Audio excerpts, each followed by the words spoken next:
అనంతపురం రూరల్తో పాటు రాప్తాడు ప్రాంతాల్లో రాత్రి కురిసిన భారీ వర్షానికి లోతట్టు కాలనీలు జలమయమయ్యాయి. పలు ప్రాంతాల్లో వాగులు వంకలు పొంగిపొర్లుతున్నాయి. పై ప్రాంతాల నుంచి నీటి ప్రవాహం పెద్ద ఎత్తున రావడంతో ఒక్కసారిగా ఇళ్లలోకి నీరు చేరి ప్రజలు తీవ్ర ఇబ్బందులు పడుతున్నారు.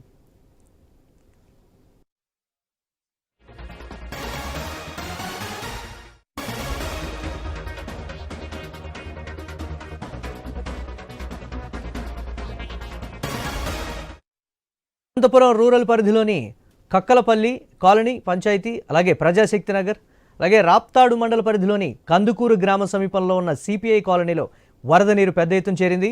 శిల్పా లేపాక్షి నగర్లోనూ నీరు చేరి ప్రజలు అవస్థలు పడ్డారు. ఇంటి నుంచి బయటకు రాలేని పరిస్థితుల్లో స్థానికులు అగ్నిమాపక సిబ్బందికి సమాచారం అందించారు. సంఘటనా స్థలానికి చేరుకున్న అగ్నిమాపక సిబ్బంది సకాలంలో వారిని సురక్షిత ప్రాంతాలకు తీసుకొచ్చారు. నీటి ప్రవాహం అధికమవుతూ ఉండడంతో ఇళ్లలో ఎవరూ ఉండకూడదని హెచ్చరికలు జారీ చేశారు. జిల్లా కలెక్టర్ స్వయంగా ఈ సహాయక చర్యలను పర్యవేక్షిస్తున్నారు.